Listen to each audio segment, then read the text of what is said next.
Bogg vlog, Wednesday, day 3 of camp.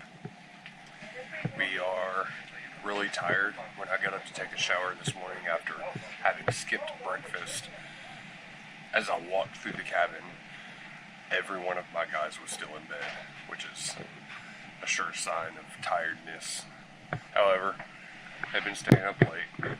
That's the consequence of staying up late. So, having missed breakfast this morning, we were resorting to donut sticks. Pretty good stuff. Donuts, good, healthy, wholesome breakfast. Maybe some peanut butter crackers. Are you gonna eat anything for breakfast? Oh, not. Nothing? Not much, though. Yeah. I saw JT eating some chips and drinking maybe a Gatorade over there. I don't know. Briar said something about his toenails. No, he was saying something about he needed to trim his toenails. Never mind, that's what that was.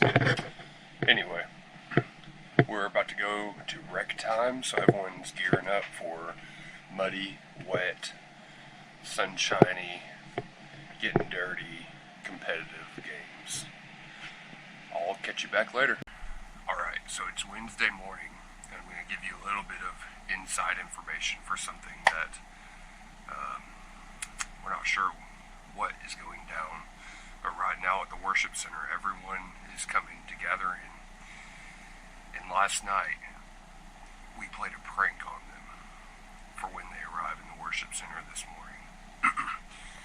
What's going on is there's a church, I'll let them remain unnamed, who has decided to start saving seats by putting tape on them. And we've gone a lot of years without, I've never seen that happen here at Bogg, at least for this week of camp. And it's kind of been one of those things that's remained undone, and someone finally decided to go there. And having taken notice, we decided that we need to do something about it, because it's always just kind of been first come, first serve. You know, maybe if you sat up front earlier today, move to the back the next time. You know, just kind of being generous and respectful of others. Anyway, so what we decided to do was, and these are churches that we're good friends with, so there won't be any hard feelings. We know we're not going to hurt anyone, but we decided to take tape and put a different church's name on top of the tape that was already put there to reserve it for Church A. So what we're expecting is either Church A, who originally put tape, is going to go in and be confused about their chairs, or upset and be mad at Church B, or Church B is going to go in and get in those seats first because they think that it's supposed to be where they're sitting, and then Church A will come in and not know where their tape is because there's people sitting in those chairs. We're not real sure what is going to happen, but right now it's going down. And so I'm about to go down to the worship center and find out what the results are. However, the best part about this is we are anonymous. It's going to create beef between two different churches that are pretty good churches to have something funny going on with them. So, as if they don't already have enough stuff going on this week, their leaders are two of the main leadership guys that are kind of making things happen. So, I don't think they're really the ones that are worrying about where their kids are sitting, but who knows? We'll see what's happening, and hopefully some funny results come from it. So we'll catch you later. Over and out. So we have the results of the churches. Yeah. They're like a large section right now. One of the leaders comes over and she's like, "Hey, JD marked over our names. We're going to sit our spots." So they got up and walked down there. We're like 3 or 4 leaders in front of JD at the bottom of this page. And he just kept throwing his hands up like, "I don't know what you're talking about." And what? So Paulie just said that they came in, LNBC was down here, so we're doing you know what it sounds like to me? It sounds like we got more work to do. That's what I was telling. That is the perfect result. All right, there we go. Your insider scoop on the chair tape situation. We'll keep you updated. Round one, ready, set, go!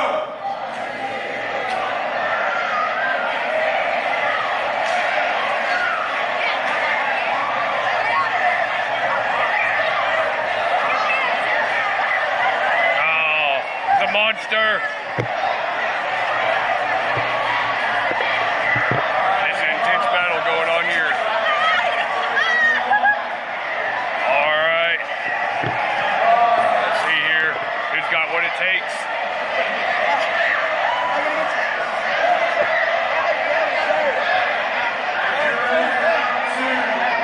Got him. This is the battle of the day. OG, Club War, Cheyenne, and Super Stella. Are you ready? Round two, ready, set, go! 1, 2, 3, 4, out of play, thumb, 4, 5, 6, 7, 8, try to keep your thumb I'm gonna fall asleep.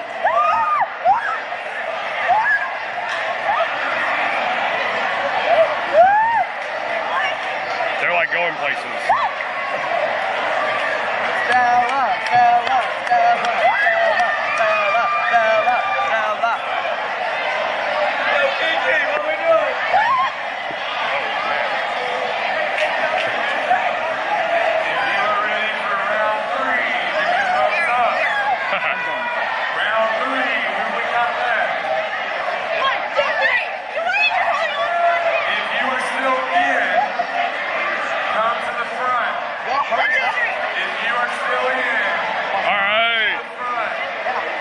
Front. Yeah, it's recording. See?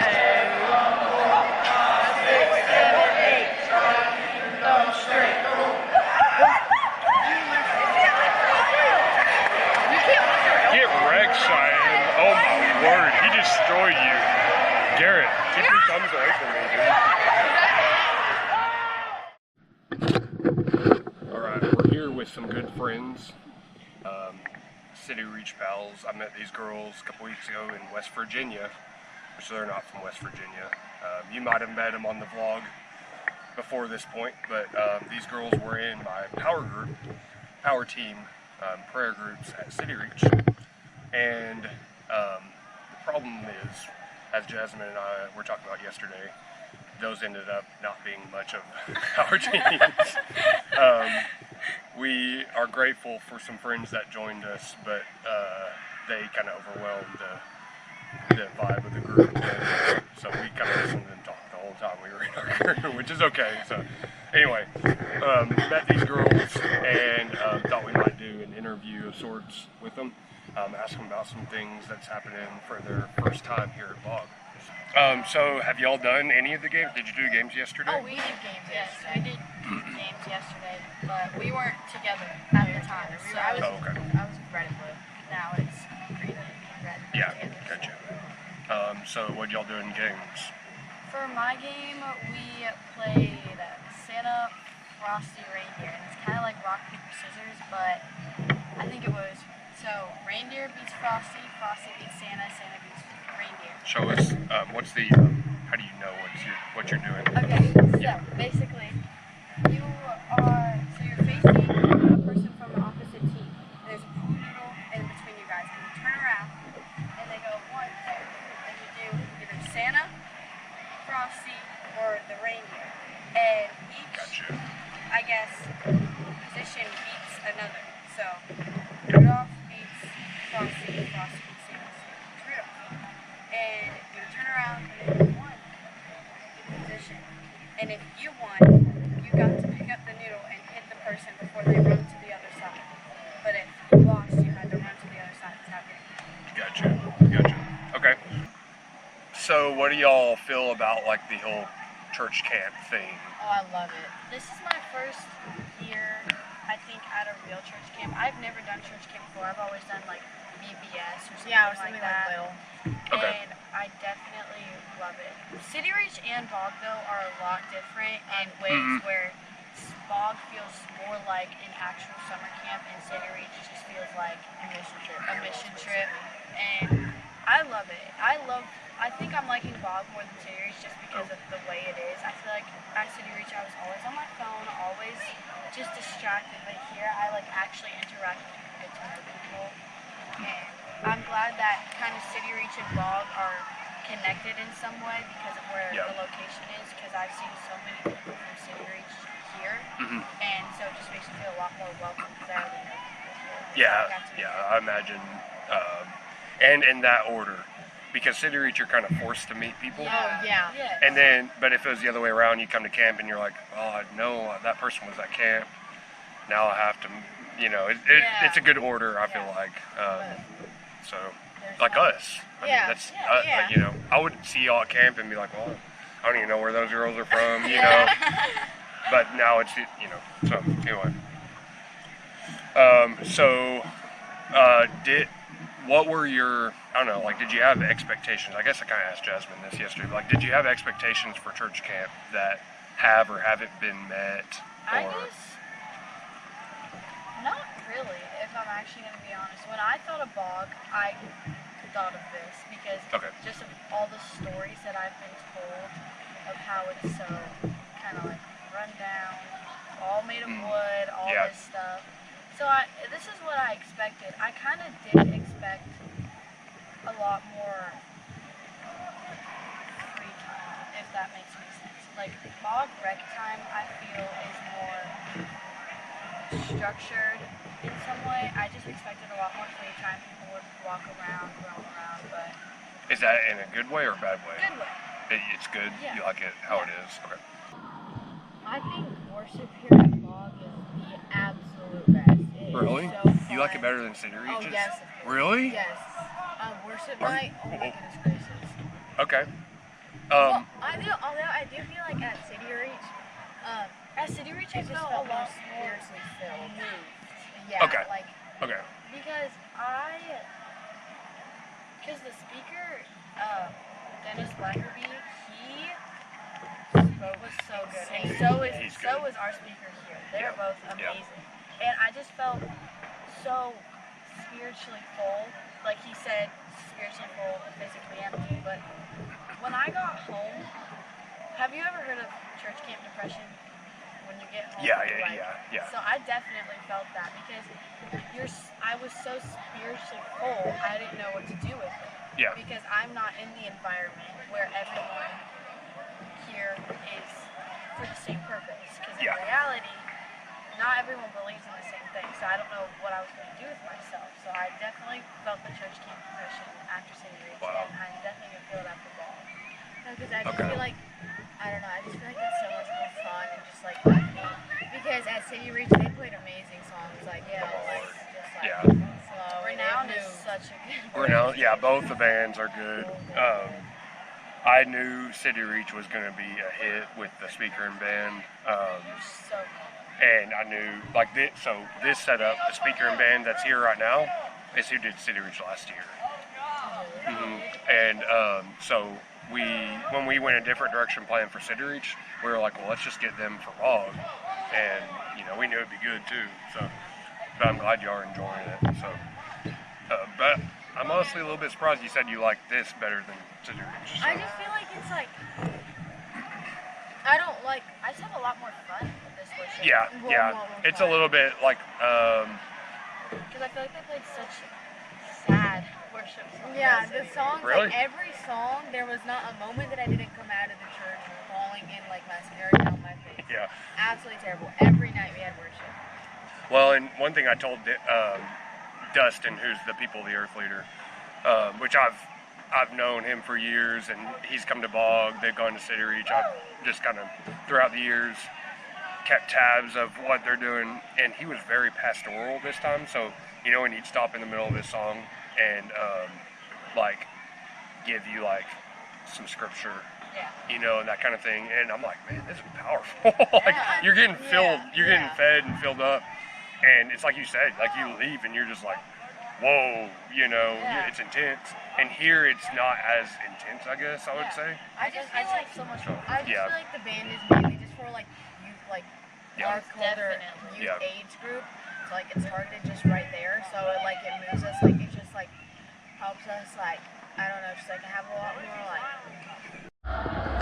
All right, Bogg Vlog, Night of Worship 3, Wednesday evening. How we feeling? Pretty good. Yeah. We're halfway done. We're almost there. Tomorrow's the last night. Tomorrow's the last full day here, but we're not. We're not think about that. Dave, what's your thoughts on Bogg so far? It's fun. Are you coming back next year? Okay, good. Good. How we feeling down there, Cheyenne? Not good.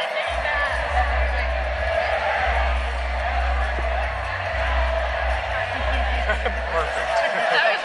Oh yeah, looks great.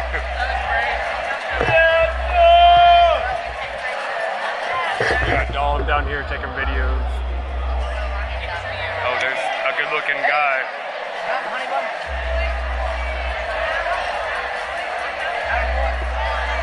There's Kyle. I met Kyle yesterday.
Get on now. Get on now. Get on now. Stay on. Yeah! I have $2 change and I don't Can't know believe no one was sitting next to me. It's her. Nope, that one mine. Nope, you get extra mustard. Thank you so much.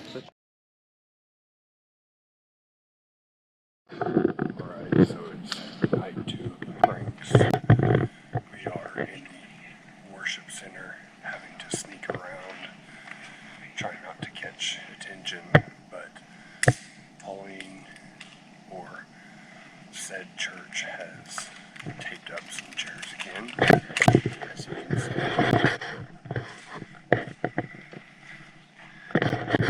So our plan tonight is to move theirs across the first row or two of all the sections, and then we're going to do another round of long view LNBC tape where the Pauline tape is at. Once again, framing long view for what we're doing to Pauline's tape on their chairs. So we'll see how this goes. Hopefully no one needs to come down to the worship center right now while we're in here. But I'm sure the reaction that Pauline will give in the morning will be just right. What we've done is we've taken the section that Pauline had here, and we took all the long views tape, and we took the Pauline's tapes all across the entire worship center. So here's the whole section where LNBC, except the first 2 rows, but we put them all along here. So it looks like they reserved the front 2 rows of every section. So hopefully this prank goes well. Hopefully we can get a good result of beef between the 2 churches. Longview not even knowing they're getting beef put on them. But they're good at taking jokes.